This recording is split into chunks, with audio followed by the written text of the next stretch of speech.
Thank you for your patience today. Promise not to make it a habit.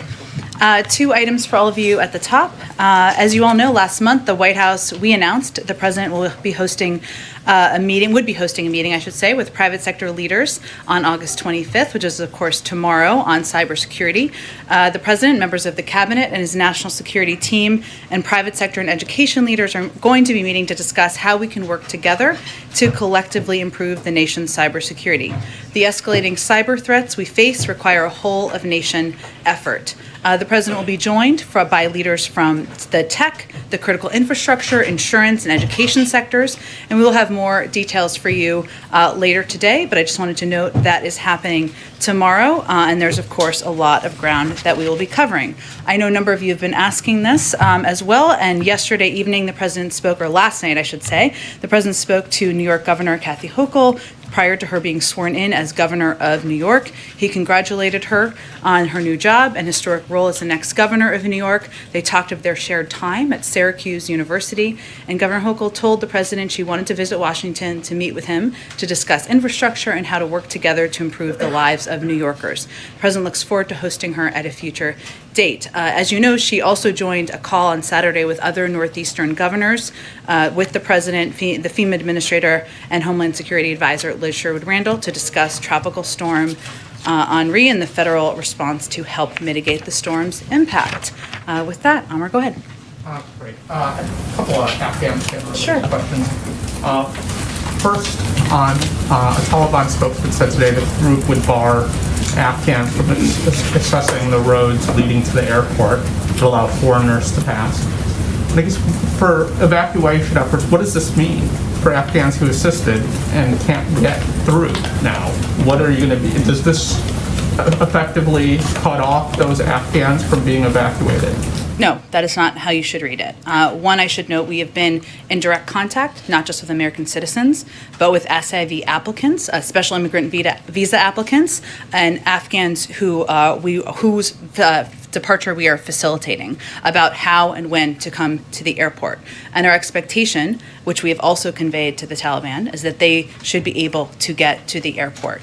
It is also true, and I know this may be some of the confusion out there, that there are a number of Afghans who may not qualify for these programs. And we've seen over the past 9 days, a rush of people attempt to come to the airport.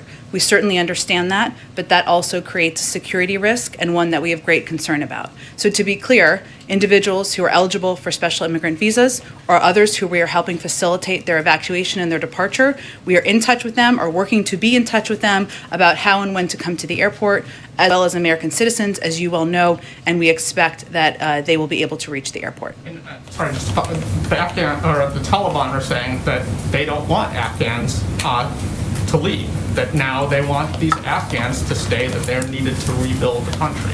Again, our expectation and what we will continue to convey directly through a range of channels we have is that the individuals, the special immigrant visa applicants, those who are eligible, those who we are facilitating their departure will be able to reach the airport.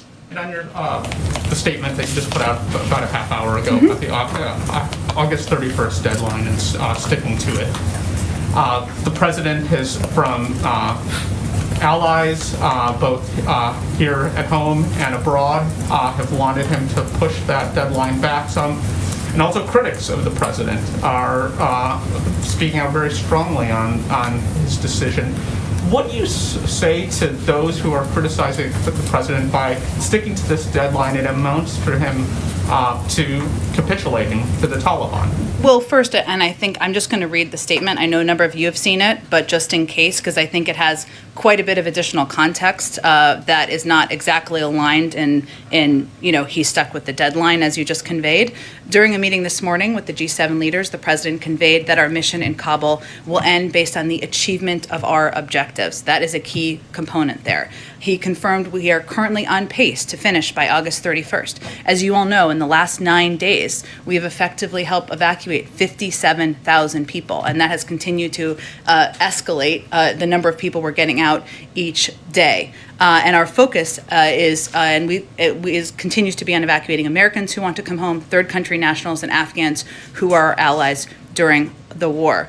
He also made clear that with each day of operations on the ground, we have added risk to our troops with increasing threats from ISIS-K, and that completion of the mission by August 31st depends on continued coordination with the Taliban, including continued access for evacuees to the airport. In addition, as we noted in the statement, he asked the Pentagon and the State Department for contingency plans to adjust the timeline should that become necessary. So I think there's quite a bit of context in there, including the threat from ISIS-K, which is quite real and one that we are tracking and monitoring very closely from our national security and intelligence teams, to the continued cooperation of the Taliban in as it relates to getting American citizens and our key allies on the ground to the airport. And the third, of course, is ensuring that we have contingency should they be needed. So I think those are pretty important caveats in the reporting. Go ahead. If you do have to adjust the timeline, how long are you talking about? I'm not going to get ahead of any contingency plans that are drawn up by the State Department and the Defense Department. As you all know, the President has been meeting and attended and participated in briefings with his national security team once a day, sometimes twice a day, is in constant and regular contact, and I expect we'll get some updates in short order. And when do you need to start pulling troops out of the Kabull airport to meet the August 31 target? It's a great question, Steve. I just don't want to get into operational details that are under the purview of the Department of Defense. Go ahead. But you are correct. I will note that it would not be, there would have to be time in advance of the 31st or in time in advance of whatever the date is in order to do that. But they can give you the operational details. Go ahead. So does that mean that the evacuations will stop before the actual 31st? So then there is time to get the troops and their machinery and weaponry out of there?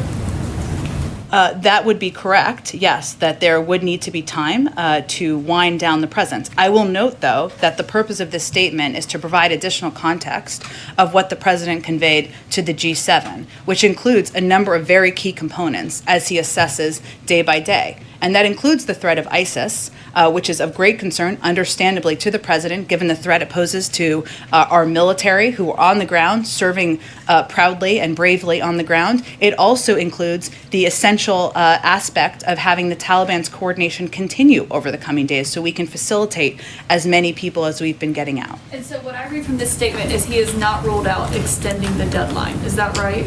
Well, he asked for contingency plans, but believes we continue to be on track to accomplish our mission. And one more question, Jen. Sorry, I know that's very.